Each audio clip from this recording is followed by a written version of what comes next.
Hare Krishna everyone, happy Kartik to all of you. So आज जो हम कर रहे हैं गोपी गीत। गोपी गीत हम करने जा रहे हैं वर्स 13। ठीक है, हम गोपी गीत का वर्स 13 करेंगे। इससे पहले मंगलाचरण। ओम अज्ञानतिमिरान्धस्य ज्ञानाञ्जनशलाकया चक्षुरुन्मीलितं येन तस्मै श्रीगुरुवे नमः। नमो ओम विष्णुपादाय कृष्णपृष्ठाय भूतले श्रीमते भक्तिवेदांत स्वामीति नामिने। नमस्ते सरस्वती देवे गौरवाणी प्रचारिणी निर्विशेष शून्यवादी पाश्चात्य देशतारिणी। जय श्री कृष्ण चैतन्य प्रभु नित्यानंद श्री अद्वैत गदाधर श्रीवासादि गौर भक्तवृंद की जय। हरे कृष्ण कृष्ण कृष्ण हरे हरे, हरे राम राम राम हरे हरे। हरे कृष्ण कृष्ण कृष्ण हरे हरे, हरे राम राम राम हरे हरे। हरे कृष्ण कृष्ण कृष्ण हरे हरे, हरे राम राम राम हरे हरे। तो ऐसा कहा जाता है कि यदि कृष्ण कथा आए या ना आए, यदि आपने अपने सुपीरियर से सुनी है, आपने आचार्य से सुनी है, और अगर आप टूटी फूटी भी इसको दोबारा से प्रोड्यूस करते हो, दोबारा से बोलते हो, तो ये आपकी जो है वाणी को शुद्ध करता है। ये जो है अलंकार है आपकी वाणी के लिए, ये आपकी वाणी के लिए सबसे बड़ा श्रृंगार है। चाहे कहीं से भी थोड़ी सी भी कृष्ण कथा सुनते हो और लोगों को बताते हो, लोगों को ये मैसेज स्प्रेड करते हो, तो ये आपकी वाणी को अति शुद्ध करता है। और कार्तिक में ऐसा करना बहुत वो है। तो चाहे मेरे को गोपी गीत इतने अच्छे से समझ में नहीं आता, इतना उच्च स्तर है, उतना उच्च भाव है, लेकिन तोते की तरह जो भी मैंने अपने सुपीरियर से सुना और जितना मेरी कलयुगी बुद्धि रिकॉल कर पाती है, थोड़ा सा भी वो मैं दोबारा से बताने का प्रयास करती हूँ। कोशिश करती हूँ कि जो मैंने समझा आपको समझा पाऊं। पर ये बहुत विस्तारित समुद्र है, अथाह बहुत बड़ा समुद्र है, उसकी ये एक बूंद भी नहीं है। तो कृपया करके थोड़ा सा टेस्ट डेवलप कीजिए, और आप भी इस चीज को, मैसेज को स्प्रेड कीजिए, अपनी वाणी को शुद्ध कीजिए, और इस कार्तिक में भरपूर भरपूर भरपूर इसका क्रेडिट उठाइए। तो चाहे ये हमारा फॉल्टी प्रोसेस क्यों ना हो जो हम बता रहे हैं, चाहे इसमें कितनी त्रुटियां क्यों ना हो, लेकिन कृष्ण के शुद्ध नाम का वर्णन हो रहा है। गोपियां जो परम परम जो कृष्ण की डिवोटीज हैं, भक्त शिरोमणि है, और सबसे जो क्रेस्ट ज्वेल है श्रीमती राधा रानी, उनके नाम का कितनी बार विवरण हो रहा है, कितनी बार हमारी जीभा वो नाम ले पा रही है। तो ये हमारे स्पिरिचुअल क्रेडिट्स में जा रहा है इस कार्तिक। तो ये मत सोचिएगा कि आपको कोई चीज समझ आ रही है। कृष्ण की कथा सुनाना ही बहुत बड़ा पुण्य है। कहते हैं मौनी वो नहीं होता जो मौन धारण करके बैठे, मौनी वो होता है जो सिर्फ कृष्ण कथा बोले, और फालतू का प्रजल्पा जो होता है, फालतू के गॉसिप्स जो होते हैं, न्यूज़पेपर्स होते हैं, उसमें ध्यान ना दे। वो सबसे बड़ा मौन व्रत होता है। तो आइए हम अपने इस कार्तिक में इस व्रत को आगे बढ़ाएं। श्लोक नंबर 13 हम शुरू करते हैं। प्रणकामदम प्रणतकामदां पद्मचार्चितम् धरणिमण्डनं देहियाम् अपादि चरण पंकजम सनातमं च ते रमणनास्तने अर्पयाधिहन्। इसका अर्थ है, ब्रह्मा जी द्वारा पूजित आपके चरण कमल उन सबों की इच्छाओं को पूरा करते हैं जो उनमें नमस्तक होते हैं। वे पृथ्वी के आभूषण हैं, वे सर्वोच्च संतोष को देने वाले हैं और संकट के समय चिंतन के लिए सर्वथा उपयुक्त हैं। हे प्रियतम, हे चिंता के विनाशक, आप उन चरणों को हमारे स्तनों पे रखें। तो गोपियां जो हैं यहाँ पे अगेन दो टाइप्स की गोपियां हैं, एक वाम भाव की गोपियां हैं और एक दक्षिण भाव की गोपियां हैं। सो जो दक्षिण भाव वाली गोपियां हैं वो भगवान को कह रही हैं, अब क्या हुआ कि पिछले श्लोक में उनको कहा गया चीटर हो, आप ना छलिया हो, और कहा गया है कि जो हमें पीड़ा देते हो, ऐसे चलते हो, घास के ऊपर पैर रखते हो और आपकी वो घास जो आपके कोमल कोमल पैरों में कांटे चुभाती हैं, कष्ट देती हैं आपको, तो आप क्या हो, आप वो छलिया हो जो ऐसी चीजें कर करके हमें पीड़ा देते हैं। तो कृष्ण जो है, एक वार्तालाप चल रहा है। देखिए, एवरीथिंग जो होता है, there is a reading between the lines. ये नहीं होता कि जो वहां पे लिखा हुआ है वैसे का वैसे ही आप करें। तो हमारे आचार्य जो अगर सब चीजें स्पष्ट स्पष्ट लिख देंगे, तो क्या पता हम कभी श्रीमद् भागवतम को हाथ ही न लगाए, वो इतनी ज्यादा बड़ी हो जाए, इतने सारे श्लोक हो जाए और हमारी समझ से वो एकदम बाहर हो जाए। तो जो हमारे आचार्य होते हैं, वो ये सारी चीजें अच्छे से देख के प्रकट करके हमें उसके बीच में क्या एक्चुअल चीज है उसका बताते हैं। सो आचार्य कह रहे हैं कि क्या हुआ जब गोपियां ऐसे भगवान को एक्यूज कर रही हैं, कृष्ण को अक्यूज कर रही हैं, तो कृष्ण कहते ठीक है, जब मैं इतना ही गंदा हूं, जब मेरे में सारी बैड क्वालिटीज हैं, तो फिर तुम्हारा मेरे साथ लेना देना क्या? तुम तो कह रही हो तुम तो बहुत अच्छी फैमिली से आई हो, मैंने तुम्हारी फैमिली, तुम्हारा जो मेरा एसोसिएशन से तुम कंटामिनेट हो गई हो, तुम मतलब इतनी अच्छी फैमिली पोजीशन से गिर गई हूँ, मैंने तुम्हारी लाइफ खराब कर दी है, ये कर दिया वो कर दिया, मैं तुम्हें पीड़ा देता हूँ, तो फिर मुझ जैसे के साथ तुम्हें संबंध ही क्या रखना, हमसे एसोसिएशन क्या करना। तो फिर क्या होता है, जो दक्षिण भाव की गोपियां होती है वो डर जाती हैं। जो चंद्रावली ग्रुप है, अरे अभी भी कृष्ण सामने नहीं आ रहे, और ये बात सुन के ये ऐसे बोल रहे हैं, और अब तो ये बिल्कुल हमारा एसोसिएशन छोड़ देंगे, अब तो ये बिल्कुल हमारे सामने नहीं आएंगे, ये तो बहुत गलत हो जाएगा। तो गोपियां क्या कहती हैं, गोपियां कहती है देखो कृष्ण, तुम तो बहुत अच्छे हो, तुम तो ब्रह्मा जी जो है, ब्रह्मा जी की भी तुम्हारे इन चरण कमलों को पूजते हैं, तुम तो पूरे ही अच्छे हो। और वो सारी चीजें छोड़ो, तुम्हारे जो चरण कमल है वो तो अति ही पूजने ही है। इवन ब्रह्मा जी उनको पूजते हैं, कालिया नाग उनको पूजते हैं, और जो तुम चलते हो ना, हाँ तुम हमें पीड़ा जरूर देते हो जब घास पे करते हो, लेकिन जो जब तुम चलते हो, तुम्हारी जो पैरों की रज होती है, वो इस धरती का क्या है, वो आभूषण है। जो ये धरती माता है, ये तुम्हारी ब्याहता पत्नी है, और जब तुम इस पे चलते हो, तो तुम्हारी जो ब्रज रज है, जो तुम्हारे पैरों की रज है, वो उनके सिंदूर की तरह है, और वो उनके माथे पे कुमकुम की तरह है, और वो इतनी सुसज्जित हो जाती हैं, बिल्कुल न्यूली वेड ब्राइड की तरह वो सुसज्जित रहती हैं। जब भी तुम उनके ऊपर ऐसे चलते हो, तो कृष्ण तुम कितने सुंदर हो, तुम कितने अच्छे हो।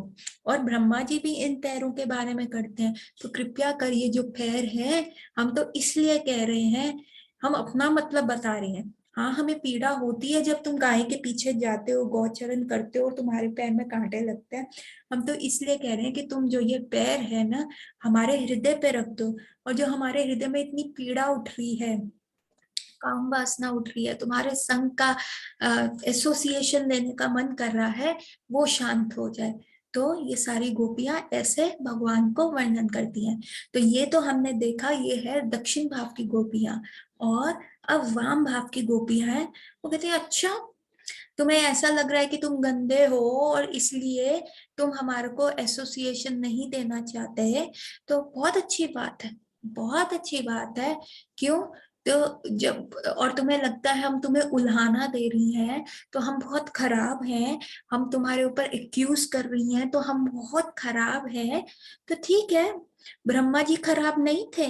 जब ब्रह्म विमोहन लीला हुई थी, उन्होंने तो ऐसा हुआ था, जब अगासुर का वध किया था भगवान ने, जो बड़ा सा सर्प था, और उसके ग्वाल बाल उस गुफा के अंदर घुस गए थे, गुफा समझ के उस सर्प के मुंह के अंदर चले गए थे, तो कृष्ण ने उन ग्वाल बालों को बचाया था। तब ब्रह्मा जी भी ये चीज देखने आए थे, और उनको लगा वाओ ये तो बहुत पावरफुल है, इनकी तो वंदना करनी चाहिए। पर नेक्स्ट मोमेंट में क्या देखा कि एक पिकनिक सीन हो रहा है, कृष्ण अपने सारे ग्वाल बाल के साथ बैठे हुए हैं, और खाना खा रहे हैं, सारे मिलके जो है खाना खा रहे हैं। और क्या हो रहा है, कृष्ण झूठन खा रहे हैं, मतलब मधुमंगल जो घर से छाछ लाया था, तो वो थोड़ी सी खट्टी थी। तो मधुमंगल की मम्मा ने उनको कहा, देखो ये खट्टी है छाछ, कृष्ण को मत दे देना, कृष्ण के घर बहुत अच्छा भोजन मिलता है, तुम ऐसे उसको मत देना, वो राजा का बेटा है, वो तुम्हारे साथ एसोसिएट कर रहा है, वही बहुत बड़ी बात है। तो वहां पे जो था वृंदावन में भगवान के प्रति इतना प्रेम था कि जो ब्रज की गोपियां माता थी वो भी अपने पुत्रों से ज्यादा कृष्ण को प्रेम करती थी, और वो चाहती थी कि कृष्ण उनके पुत्र बने, उनके भी पुत्र जो है कृष्ण जैसे हो, और कृष्ण उनके पुत्र बने। तो फिर क्या होता है उस समय, ये जो ग्वाल बाल मधुमंगल बैठे होते हैं, और जैसे ही कृष्ण उनके पास लंच शेयर करने आते हैं तो मधुमंगल क्या करते हैं, एकदम सारी छाछ अपने मुंह में डाल लेते हैं, क्योंकि वो कहते हैं कि अगर कृष्ण आएंगे तो वो पी ही लेंगे। तो कृष्ण तो सबके हृदय में बैठे हैं, वो मधुमंगल का भाव जान जाते हैं। तो कृष्ण वो क्या करते हैं, मधुमंगल अभी पूरी छाछ पी होती है तो उनके जो होते हैं गाल फूल जाते हैं, ऐसे हो जाते हैं। तो कृष्ण क्या करते हैं, उनके गालों पे ऐसे करके मुक्का मारते हैं, वो छाछ एक प्रोजेक्टाइल मोशन के साथ बाहर आ जाती है, और कृष्ण क्या करते हैं, अपना मुंह आगे करके मधुमंगल की वो झूठी छाछ पी लेते हैं। अब ब्रह्मा जी जैसे ही ये देखते हैं, ओ हो, उनकी तो भौहें उठ जाती है, कहते हैं, अरे ये भगवान है, ये तो गलती लगी, ये तो झूठा खा रहा है, ये तो ग्वाल बाल का झूठा खा रहा है, हमारे तो भगवान वो होते हैं, हम तो इतना प्योरिटी रख के भगवान को सर्व करते हैं, हमारे तो स्टैंडर्ड्स अलग हैं, वेद मंत्र उच्चारण करके भगवान हमारा खाते हैं। तो ये जो है गलत फहमी हुई है, ये भगवान नहीं है। अब देखिए ब्रह्मा जी भी वहां विमोहित हो गए, खुद प्रार्थना करके क्षीर सागर पे जाके कहा था कि हाय राम, पृथ्वी का जो है भार बढ़ रहा है, तो आप आइए, आप आइए, कंस को मारिए। और खुद प्रार्थना करने के बाद जब भगवान वहां पे आए तो ये देखिए ब्रह्मा जी भी विमोहित हो गए। तो ब्रह्मा जी कहते हैं चलो लेट्स टेस्ट, लगता है ये सिर्फ एक पावरफुल बंदा है, तो लेट अस टेस्ट। और जब ब्रह्मा जी ने टेस्ट क्या करते हैं, भगवान के सारे ग्वाल बाल और गैया को क्या कर लेते, किडनैप कर लेते हैं। ठीक है। अब भगवान जो है उनको ढूंढते हुए इधर जाते हैं, तो कहते हैं ये कहाँ चले गए, और फिर भगवान को पता चलता है ओ ये तो ब्रह्मा जी का खेल है। और फिर वो क्या करते हैं, अपनी बॉडी में से सारे ग्वाल बाल और सेम टू सेम गैया को एक्सपैंड करते हैं, और सारी गैया और सारे ग्वाल बाल एक्सपैंड हो जाते हैं। और जब सब गोकुल जाते हैं तो सारी मैयाओं को लगता है अब कृष्ण के प्रति किसी का भी ध्यान नहीं है, क्यों, क्योंकि कृष्ण ही उनके पुत्र के रूप में आ गए। सारी माओं का स्नेह, इवन गैया का स्नेह अपने बछड़ों के प्रति इतना प्रगाढ़ हो जाता है, इतना हो जाता है, जो पहले कृष्ण सेंटर ऑफ अट्रैक्शन थे, अब कृष्ण का वो जो है एक्सपेंशन जो है वो उनके पुत्र बन गए, गैया के बछड़े बन गए। तो बेसिकली सारे ब्रजवासियों की इच्छा पूर्ण हो गई। पहले सब ब्रजवासी कहते थे ओ यशोदा कितनी लकी है, कितना सुंदर पुत्र है, और आज सारे ब्रजवासी जो है लकी हो गए क्योंकि कृष्ण उनके पुत्र में है। उनकी तो मोहिनी ही अलग है, सब इतने अट्रैक्टिव हो गए, इतने अट्रैक्ट हो गए, बस वो अपने पुत्रों को खाना ही खिलाते रहते, ये करते रहते। इवन जब जो बड़े ग्वाल बाल थे, जो गोप्स थे, जो बड़ी गैयाओं को लेके जाते थे, तो एक बार क्या हुआ, कृष्ण तब छोटी गैयाओं को, जो बछड़े होते थे उनको चराते थे आसपास। तो कृष्ण के बछड़े जो थे वो गोवर्धन पे तब चल रहे थे, और बड़ी गैया जो थी, जो ग्वाल बाल थे, वो बड़ी गैया जो थी गोवर्धन के ऊपर थी। पर जैसे ही उन गैयाओं ने अपने बछड़ों को देखा, वो तो ऐसी भागी कि मतलब उनको कोई सुध बुध ही नहीं रही कि खाने पीने की, उनके स्तनों में से दूध की धाराएं चल रही हैं, गोवर्धन पे दूध की नदियां हो गई हैं।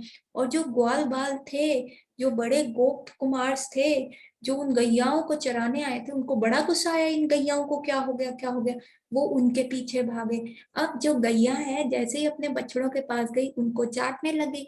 उतने में जो ग्वाल बाल थे वो भी गोवर्धन के ऊपर से जब नीचे आए, तो उनको भी अपने बच्चे दिखे, क्योंकि वो तो छोटे छोटे बछड़ों को चराने आए हुए थे।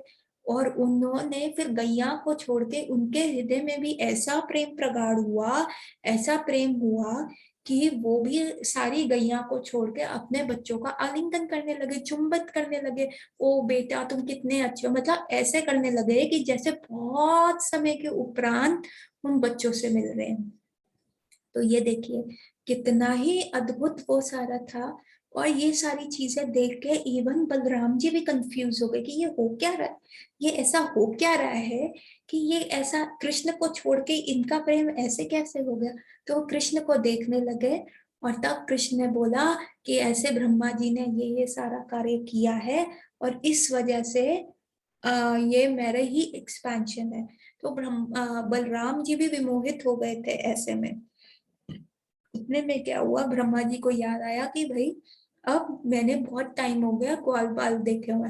हालांकि उन्होंने एक क्षण के लिए ही ग्वाल बाल को किडनैप किया था, पर जब वो लेने आए, जब वो छोड़ने आए तो पृथ्वी पे 1 साल बीत चुका था। अब बलराम जी ऐसे विमोहित हो गए थे, जिस दिन अगासुर का वध हुआ था, जिस दिन अगासुर का था वो हुआ था बलराम जी के बर्थडे वाले दिन, उस दिन बलराम जयंती थी। रक्षाबंधन वाले दिन जो होता है बलराम जी का बर्थडे आता है। तो उस दिन रोहिणी मैया ने बलराम जी को घर में रोक लिया था कि भाई तेरा अभिषेक होगा, दान पुण्य करना है, तो कुछ रिचुअल्स होंगे, तो आज आपने गौचरण के लिए नहीं जाना। तो इसलिए बलराम जी भी उस सारी कथा से जो थे अवगत नहीं थे कि ऐसा ऐसा हुआ। वहां पे ब्रह्मा जी 1 साल हो गया, अगेन उसी दिन ब्रह्मा जी क्या है, गाय बछड़ों को लेके वापस आए। अब वापस आए तो देखे तो ऑलरेडी बछड़े और गाय तो यहीं पे हैं, और ग्वाल बाल भी वहां पे, कृष्ण के फ्रेंड्स भी वहां पे हैं। तो वो कंफ्यूज हो गए, विमोहित हो गए कि ये हुआ तो हुआ कैसे। एंड देन भगवान कृष्ण ने उनको दिखाया कि वो सारे जो ग्वाल बाल थे वो एक्चुअल उनके विष्णु रूप के एक्सपेंशन थे। और फिर ब्रह्मा जी का सर चकराया और उनको इतना गिल्टी फील हुआ कि मैंने क्या कर दिया, भगवान की परीक्षा दे ली, और चरणों में गिर के उनके माफी मांगी। तो वो छोटे से लल्ला कृष्ण हाथ में ले रखा है भात, भात क्या है, चावल, और भात को कहते हैं चावल और दही थोड़ी सी, वो हाथ में ले रखा है। जब वो अपने ग्वाल बाल को भी देखने गए थे तब भी उनके हाथ में भात थी, और आज जब ब्रह्मा जी प्रेयर्स कर रहे हैं वो भी भात है। तो आचार्य समझाते हैं वो भात क्या है। भात का एक और अर्थ होता है भक्ता। भक्ता मतलब भक्त, जो भगवान अपने भक्तों को प्रॉपर केयर करते हैं, उनको हाथों फूलों की तरह रखते हैं, हाथों हाथों में पालते हैं और कभी भी छोड़ते नहीं है, ऐसे जो भगवान है भक्ता होते हैं। इसलिए भगवान ने वो जो दाल और भात जो अपने हाथ में ली हुई थी, दही और चावल थोड़े से ले रखे थे, वो इसलिए ये दिखाने के लिए कि मैं अपने भक्तों को कभी भी छोड़ता नहीं हूँ, मैं हमेशा उनका केयर करता हूँ। इवन ब्रह्मा जी वहां पे प्रेयर्स गा रहे हैं, अपने चतुर्मुख से प्रेयर्स गा रहे हैं, आंसू बहा रहे हैं, पर कृष्ण जो है सुन ही नहीं रहे, समझ ही नहीं रहे। उनको लग रहा है ये अजीब सा आदमी मेरा क्यों टाइम वेस्ट कर रहा है, मेरे ग्वाल बाल फ्रेंड सब आ गए हैं, मुझे उनके साथ खेलना है, मेरा टाइम वेस्ट हो रहा है। तो उन ब्रह्मा जी के भी कहने पे, ऐसी भ्रम विमोहन लीला होने के बावजूद भी ब्रह्मा जी का काम करते हैं कृष्ण। ब्रह्मा जी के लिए कंस को मारते हैं, धरती का भार कम करते हैं, ब्रह्मा जी की क्रिएशन में हेल्प करते हैं। तो गोपियां कह रही है अच्छा, हमारी उल्हाना बहुत खराब लगती है, तो जो ब्रह्मा जी ने किया वो तुम्हें अच्छा लगा, वो तुम्हें सही लगा। ब्रह्मा जी ने तुम्हारे ग्वाल बाल कर लिए, फिर भी वो तुम्हारे पैरों की चरणों की इतनी पदावली गाते हैं, तुम्हारी प्रार्थना करते हैं, तो तुम अपने चरण उनके लिए यूज करने के लिए चले जाते हो। पर हमने थोड़ी सी उल्हाना क्या कर दी, अरे ये तो सारी चीजें तुम करते हो, ये ना करो तो हम ऐसे बोलेंगी थोड़ा ना, ये तुम करते हो, हमने तुम जो करते हो वही तुम्हें बता दिया तो तुम्हें बुरा लग गया। ठीक है। और ये कालिया, कालिया तो बहुत शरीफ था, है ना, इतना शरीफ था, तभी तो तुमने अपने पैर उसके सर पे रख के डांस किया, सारे उसके सर को स्टैम्प किया। हाँ, every every foot of Kaliya पे अपने चरण चिन्ह लिए, है ना। वो तो जमुना का जल इतना दूषित करके बैठा हुआ था, इतनी मछलियां मर गई थी, और इतना उनका विष इतना जहरीला था कि ऊपर से भी कोई पक्षी जाता था वो भी विष को सूंघते ही गिर जाता था। हाँ, तो उसके साथ तुम एसोसिएट कर सकते हो अपने चरणों के साथ। धरती मैया, जहाँ पे वो घास उगती है, जहाँ पे वो कंकड़ होते हैं, इतने मोटे मोटे पत्थर होते हैं जो तुम्हारे कमल जैसे पैरों में चुभते रहते हैं, पर वहां पे भी एसोसिएशन करने में तुम्हें कोई दिक्कत नहीं है कि वो चुभ रहे हैं, तुम्हें दर्द हो रहा है, कुछ हो रहा है, हम तो उसी चीज के बारे में तो बोल रहे हैं। और तुम क्या हो, धरती मैया को कह रहे हो सुशोभित हो रही है वो तुम्हारे चरणों किरणों से, जबकि वो लैंड एकदम प्लेन नहीं है, उबड़ खाबड़ है, कभी लग जाता है तुम्हें। ना, उनको तुम अपने पैरों का एसोसिएशन दे सकते हो, लेकिन जो हमारे हृदय में तुमने काम वासना इतनी ज्यादा प्रगाढ़ वे में बनाई हुई है, इतना हमारा हृदय में पेन होता है, हमारे हृदय में जो ये कामदेव के एरोस छुप रहे हैं, उसको तुम अपने चरण हमारे हृदय पे जो कूलिंग है, सूदिंग है, शरद पूर्णिमा के चांद की तरह इतने सूदिंग है, वो हमारे हृदय पे रख के तुम उसको सेटल नहीं कर सकते। तो ये कृष्ण तुम्हारा हिपोक्रेसी नहीं है तो क्या है, ये डुप्लिसिटी नहीं है तो क्या है। तो ये जो है, ये है वाम भाव की गोपियों का, हाँ, जो जिसको कहते हैं वाम भाव की गोपियां इस प्रकार से कृष्ण को बता रही है। तो ये हमारा था श्लोक नंबर 13। अब हम करेंगे श्लोक नंबर 14। ठीक है। और कह रही है कि तुम इतना सब कर रहे हो। अच्छा, इसी में गोपियां कहती हैं तुम इतना सब कर रहे हो ना, कभी धरती पे जा रहे हो जहाँ ऊबड़ खाबड़ जमीन है, और कभी ब्रह्मा जी का कार्य कर रहे हो, और कभी कालिया के फनों के ऊपर डांस कर रहे हो, तो ये सारा कार्य करके तुम थक जाते हो। ठीक है, ये सारी चीजें करके अब धरती पे चलोगे, इतना कभी दर्द होगा, सुबह से लेके गैया के पीछे जा रहे हो तो थक जाओगे, और कालिया के इतने सारे फन थे जिनको तुमने स्टैम्प किया तो थक गए, और ब्रह्मा जी का कार्य कितने सारे दुष्टों को मारना है, कितने सारे असुरों को मार रहे हो, कितना तुम्हारा बाहुबल लगता है, ये सारी चीजें लगती हैं, तो तुम जो है वो थक जाते हो। तो इसीलिए हम ये चाह रही हैं, पर जब तुम पैर हमारे हृदय पे रखोगे तब तुम थकोगे नहीं बिल्कुल। इसलिए तो हम कह रही हैं अपना पैर हृदय के लिए करो।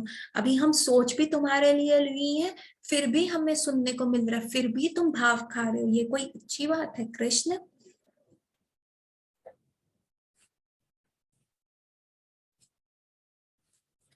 अब कमिंग टू श्लोक नंबर 14। सुरत वर्धना शोकनाशनम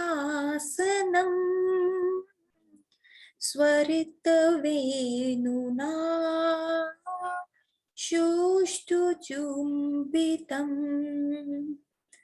इतर रागविसम राननम नृणम वितरवीरना आस्ते, सॉरी, वितरवीरना ते अधामृतम। तो इसका अर्थ है, हे वीर, आप अपने होठों से उस अमृत को हमें वितरित कीजिए जो युगल आनंद को बढ़ाने वाला है और शोक को मिटाने वाला है। उसी अमृत का आस्वादन आपकी ध्वनि करती हुई वंशी लेती है और लोगों को अन्य सारी आसक्तियां विसार देती हैं। मतलब वो कह रहे हैं, जो दक्षिण भाव की गोपियां कह रही हैं कि कृष्ण दो काम कर दो, एक तो जो अपने चरण है हमारे हृदय पे रख दो, जो हमारे हृदय में इतनी काम वासना आ रही है, जो विरह का इतना हम पीड़ा सह रहे हैं, जो सेपरेशन का हम पेन सह रहे हैं, वो कम हो जाए। और दूसरा जो है अपने अर्ध अमृत, जो अपने होठों से जो है वो अमृत अपना उच्चिष्ट, अपना कुछ खाया हुआ हमें दे दो, ताकि हम वो खाएं और हमारे में वो जो प्रेम है तुम्हारे लिए और बढ़ जाए। ठीक है, तो ये सब जो है वाम भाव की गोपियां कह रही हैं जिस प्रकार जो अमृत है, अब ये जो वंशी है, जो ये बंसुरी है, ये तुम्हारा आस्वादन करती रहती है, ये तुम्हारे अमृत का आस्वादन करती रहती है, तो हमें भी उसका, और और और ये बंसी की जो है, आपकी ध्वनि जो है, ये जो सारी चीजों का आस्वादन करती रहती है, वैसे ही हमें भी मिले, क्योंकि ये पाने से क्या होगा, हमारे दुख कम होंगे, जो हमारी फालतू की आसक्तियां हैं इधर उधर, ऐसे इधर उधर, वो सारी जो है आसक्तियां खत्म हो जाएंगी। तो कृष्ण कहते हैं तो मैं तुम्हें फ्री में क्यों दूं, वो तो इतना वो है। तो गोपियां कहती हैं दक्षिण भाव की, क्योंकि तुम वीर हो, तुम तो हीरो हो, तुम हमारे हीरो हो, और एक हीरो को ऐसा करना चाहिए। और समझो कि हम जो है बहुत बहुत बीमार स्त्रियां हैं, और ये जो है औषधि की तरह हमें क्योर करेगा, तो तुम्हें इतने कठोर हार्ट का नहीं होना चाहिए, और तुम्हें हमें ये औषधि देनी चाहिए। पर कृष्ण फिर तर्क वितर्क करते हैं, कहते हैं अरे मैं दे तो दूं, लेकिन यहाँ पे लोगों की ना डाइटरी हैबिट्स जो है, खाने पीने की हैबिट्स है, वो बहुत खराब है। उनकी आसक्ति किसमें है? घर बनाने में, प्रोफेशन सेट करने में, पैसा, सोना चांदी, अपनी स्त्री में, अपने बच्चों में इतने आसक्त है, उनको हमारे इस अमृत की कदर ही कहाँ है। तो गोपियां कहती है नहीं नहीं ऐसा मत करो, तुम ये वितरण करते हो तुम ये दो, क्योंकि इस अमृत से ये जो बैड डाइटरी हैबिट्स क्या है, हमारा एक अच्छा टेस्ट डेवलप होगा, और ये क्योरेटिव की तरह काम करेगी, ये मेडिसिन की तरह काम करेगी, और ये सारी चीजें भी जो है हट जाएंगी। तो जैसे किसी को शराब पीने की लत होती है, तो अगर वो कोई दवाई खाते हैं, जैसे कितने रिहैब सेंटर्स में दवाइयां दी जाती हैं कि ये लोगे तो शराब की जो बुरी हैबिट है वो हट जाएगी, तो वैसे ही गोपियां कह रही हैं जो ये मटेरियल डिसीज है वो सब हट जाएगा यदि हम जो है आपके अर्धामृत से, जो आपके होठों से है, वो करें। कल भी हमने जब डिस्कस कर रहे थे तो जो वो वर्स था, रंध्रा वेणु अर्धशुद्धयो पूर्णेहम गोप वृंदै वृंदा अरण्यम स्वपद रमनम प्रवश्यत गीत कीर्ति ही। तो ये वाला जो हम वर्स डिस्कस कर रहे थे उसमें भी गोपियां यही कह रही थी। तो इसका तात्पर्य विश्वनाथ चक्रवर्ती ठाकुर पाद की कमेंट्री में से लिखा गया है, जो वान भाव की, जो दक्षिण भाव की गोपियों का जो है वो बताते हैं अंदर क्या चल रहा है। तो तात्पर्य शिला प्रभुपाद के शिष्यों द्वारा शिला प्रभुपाद के शिष्यों की जाए। इस श्लोक पर शिला विश्वनाथ चक्रवर्ती की मनोरम टीका गोपियों तथा कृष्ण के मध्यम वार्तालाप के रूप में है। गोपियां कहती हैं, हे कृष्ण, तुम तो बिल्कुल सर्वश्रेष्ठ वैद्य धन्वंतरी लगते हो, अतः हमें कोई औषधि दो, क्योंकि हम तुम्हारी भोग इच्छा के रोग से पीड़ित हैं। हमारे में जो काम वासना है हम उससे बहुत ज्यादा पीड़ित हैं। तुम हमें अपने होठों को का औषधि रूप अमृत हमसे बिना किसी बड़े मूल्य लिए मुफ्त दे दो, मतलब हम उस मूल्य चुका ही नहीं सकती, इसलिए हमें फ्री ऑफ कॉस्ट वो दे दो। तुम तो बड़े दानवीर हो, इसलिए तुम्हें चाहिए कि दुष्ट से दुष्ट व्यक्ति को भी इसे बिना किसी मूल्य के दे दो।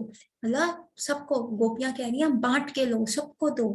ठीक है, ये समझ लो कि हम अपना जीवन खोने वाली हैं, और तुम ये अमृत देकर हमें पुनः जीवन दान दे सकते हो। आखिर तुमने इसी अपनी वंशी को तो दे ही रखा है, जो कि बांस की खोखली छड़ी मात्र है। तुमने तो एक बांस की बंसुरी को भी वो चीज दे रखी है, तो कृपया कर हमको भी दो। तो कृष्ण कहते हैं, किंतु इस जगत में लोगों का भोजन तो संपत्ति, अनुयायी, परिवार इत्यादि से आसक्ति का है, जो बुरा है। अतः जिन्हें ऐसा बुरा भोजन मिलता है तो उन्हें वह औषधि नहीं मिलनी चाहिए जिसे तुम लोगों ने मांगा है, किंतु इस औषधि से अन्य सारी आसक्तियां भूल जाती हैं। ये औषधि इतनी अद्भुत है। अब गोपियां कह रही है, कृष्ण कह रहे मैं कैसे बांट दूं ये औषधि, यहाँ तो लोगों का जो डाइटरी हैबिट्स है, खाने पीने का क्या है, वो अपने घर बार में, अपने बिजनेस में, अपने पैसों में, अपने सोने में, अपने बच्चों में, अपने हर चीज में इतने आसक्त हैं, अपनी इंजॉयमेंट में इतने आसक्त हैं कि ये बुरा भोजन मिलने से इस औषधि कैसे दी जाए। ठीक है, आप कहो कि आप शराब भी पीते रहो और दवाई भी खाते रहो, आप चाहे किसी को जॉन्डिस है, हम कहते हैं भाई शराब नहीं पीना, आपका लिवर और खराब हो जाएगा, पर आप वो भी करते रहो और ऐसे भी करते रहो, तो ये तो अच्छी बात नहीं है ना। तो कृष्ण कह रहे क्या करें। गोपियां कह रही हैं, अरे नहीं तुम्हें नहीं पता ये औषधि कितनी चमत्कार है। इवन अगर वो ऐसा कर भी रहे हैं, लेकिन अगर तुम ये औषधि दे दोगे तो उसका इतना हायर टेस्ट आएगा कि जो ये बैड हैबिट्स उनको है, वो सारी जो बैड हैबिट्स हैं वो छूट जाएंगी। तो कहती हैं गोपियां, किंतु इस औषधि से अन्य सारी आसक्तियां भूल जाती हैं। ये औषधि इतनी अद्भुत है कि ये बुरे भोजन की आदत को भी ठीक कर देती है। इसलिए हे वीर, वह अमृत हमें दे दो, क्योंकि तुम बड़े दानी हो। तो जो दक्षिण भाव की गोपियां हैं वो इस प्रकार कह रही हैं, पर वाम भाव की गोपियां आ रही हैं और वो कह रही है कि हमें भी अर्धअमृत की औषधि दो अपने होठों से को। तो कृष्ण कह रहे मैं फ्री में कैसे दे दूं, और तुम्हें तो मैं बिल्कुल भी नहीं दूंगा, तुम ऐसे मेरे से बातें बोलती हो, ऐसे उल्हाना देती हो। तो गोपियां कहती है अच्छा तुम सबको वो दे सकते हो, ये जो तुम्हारी बंसुरी है, जैसे कि कल के हमने वर्स में डिस्कस किया था कैसे वो बंसुरी जो होती है बांस की होती है, और बांस की देखो, बांस का अगर आप पेड़ देखो वो सीधा सीधा खड़ा रहता है, मतलब उसमें इतनी ज्यादा अकड़ होती है, वो झुकता नहीं है, वो एक शेडी ट्री की तरह नहीं होता कि जो दूसरों को शेड दे सके, दूसरों को छाया दे सके, और ना ही उसमें कोई ऐसा फल उगता है। और बांस जो आता है वो डाल दो तो कितने, आपने कहीं पे बांस लगाया तो एकदम वो डंडी नहीं आती, स्टेम नहीं आती, 2-3 साल के बाद वो एकदम से बढ़ता है, वो एकदम से बांस जो होता है बढ़ जाता है। तो ऐसे, और वो तने की तरह सीधा सटीक खड़ा रहता है बिल्कुल, और झुकता नहीं है। तो उसमें इतनी अकड़ होती है। और फिर उस बांस की जो है बंसुरी होती है, उसमें कितने विकार होते हैं, कितने तो छेद होते हैं, उन छेदों में भी ऐसे, जिसमें इतने ज्यादा विकार है, तुम अर्ध अमृत देते हो, तुम उसमें बजाते हो अपने उस पे, उसमें से भी इतना मधुर म्यूजिक निकाल लेते हो। तो उसको तुम दे सकते हो, पर हमें नहीं दे सकते। और तो और, तुम तो चोर हो कृष्ण, तो चोर के साथ ही एसोसिएट करेगा ना, तभी तो तुम बंसुरी के साथ एसोसिएट करते, क्योंकि वो भी बहुत बड़ी चोर है। तो कृष्ण कहते अच्छा वो कैसे चोर है, कहते देखो ये जो हमारा फैमिली लाइफ डिस्ट्रॉय किया है, उसने तुम्हारा ही साथ दिया है। हमारे जो हृदय में कृष्ण प्रेम था, जो अब हमारे में विरह की भावना इतनी तीव्र हो रही है, इससे पहले जो था हमारे हृदय में इतना तीव्र प्रेम था जो हमने छुपा के रखा था, किसी को भी नहीं बताते थे। और जो ये बंसुरी क्या है, इसकी जो ध्वनिया हमारे कान के थ्रू अंदर जाती थी। तो हमने क्या किया था, हमने इतने बड़े बड़े कांटे पहने, क्या करा हमने यहाँ पे वॉचमैन्स लगा दिए थे। तो दिन में तुम कितना भी बजा लो, तो जो ये वॉचमैन्स थे ये काम करते हुए वो बंसुरी की धुन को अंदर नहीं जाने देते। पर जब हम रात को सोती हैं, अपने बड़े बड़े कांटे हटा देती हैं, तो वॉचमैन जो होता है वो सो जाता है, वॉचमैन हट जाता है। तो रात को तुम यमुना तट पे खड़े होके कदम के वृक्ष के नीचे बैठ के ये बंसुरी बजाते हो। और इस खोटी बंसुरी में जितने इतने विकार है, और जो चोर है वो रात के अंधेरे में आती है, हमारे कानों के थ्रू अंदर जाती है, और हमारे हृदय में जो तुम्हारे प्रति प्रेम है उसको चुरा लेती है, और तुमको चुरा के तुम्हें दे देती है। अरे हम तुमसे इसलिए अर्धरात्रि में मिलने नहीं आए, ये शरद पूर्णिमा की रात्रि में मिलने नहीं आए कि हम तुमसे एसोसिएट करना चाहते। अरे हम तो अपना वो चीज क्लेम करने आए हैं, हम जो हमारा प्रेम है, जो हमारे हृदय का प्रेम है, उसको हम वापस क्लेम करने आए हैं। तो ये जो तुम बांसुरी को भी अपना अर्धअमृत देते हो, तो अब तुम कह रहे हो वो प्रेम भी वापस नहीं करोगे, तो कम से कम उसका प्राइस तो पे करो। और जो तुम कह रहे हो ना ये फ्री में दे रहे हो, ये फ्री में नहीं है, तुमने चोरी करी हुई है। तो हम तो फिर कंपेयर सेटल कर रहे हैं, या तो हमारा प्रेम वापस दे दो, या इवन जो दुष्ट लोग हैं जैसे बांसुरी है जिसमें कितने विकार हैं, और उसको तुम दे सकते हो, तो हम इतनी अच्छी गोपियां उनको नहीं दे सकते जिनके घर में तुमने चोरी करी है। तो तुम कैसे से हो कृष्ण। तो ये औषधि हमें भी चाहिए, हमें भी दो। तो आप देखिए कितना डिफरेंस है एक वाम भाव की गोपियों में, और कितना दक्षिण भाव की गोपियां पूरी सरेंडर हो रही है, प्लीज कृष्ण दे दो, चरण कमल दे दो, प्लीज हमारे सामने आ जाओ, प्लीज आप अपना जो अर्धामृत है वो दे दो, उसकी औषधि दे दो। तो गोपियां क्या कह रही हैं, दक्षिण भाव की वाम भाव की गोपियां भी देखिए कैसे कह रही है, जब तुम इसको बंसुरी को दे के सुधार सकते हो, अपनी वेणु को दे के सुधार सकते हो, उसकी कितनी भी डाइटरी हैबिट्स वो अकड़ के खड़ी थी ना, और उसमें इतने छेद हैं, और उसको तुम एसोसिएट करके सुधार रहे हो, अपना अर्धामृत देख के देखो कितना ब्यूटीफुल म्यूजिक उसमें से आ रहा है, देखो सुधर ही गई ना, उसकी अकड़ खत्म हो गई, इतने छेद है, वो विकार है, उन विकारों को भी इस प्रकार यूज करो कि इतना मधुर म्यूजिक आ रहा है, तो हमें देने में तुम्हें प्रॉब्लम है, और वो तो चोर भी है, अब चोर तो चोर के साथ एसोसिएट करेगा। तो ऐसे ऐसा भाव जो है गोपियां जो है बहुत वाइडली जो है डिस्कस कर रही हैं, बता रही हैं कि ये देखिए कृष्ण आप ऐसे हैं। और भगवान कृष्ण जो है गोपियों की उल्हाना में जो परोक्षवाद है वो इतना एंजॉय कर रहे हैं, इतना एंजॉय कर रहे हैं कि अब जो है नेक्स्ट श्लोक जो 15th श्लोक है वो हम कल करेंगे। तो तब तक के लिए हरे कृष्णा। होपफुली आप भी इन सारी चीजों को एंजॉय कर रहे होंगे। तो हरि नाम बोल के हम ये क्लास को यहीं एंड करेंगे। हरे कृष्ण कृष्ण कृष्ण हरे हरे, हरे राम राम राम हरे हरे, हरे कृष्ण कृष्ण कृष्ण हरे हरे, हरे राम राम राम हरे हरे, हरे कृष्ण कृष्ण कृष्ण हरे हरे, हरे राम राम राम हरे हरे। हरे कृष्ण एवरीवन। होपफुली आप इसको एंजॉय कर रहे हैं। हैप्पी कार्तिक। कार्तिक का काउंटडाउन शुरू हो गया है। प्लीज अपनी साधना को और प्रगाढ़ कीजिए। हरि बोल।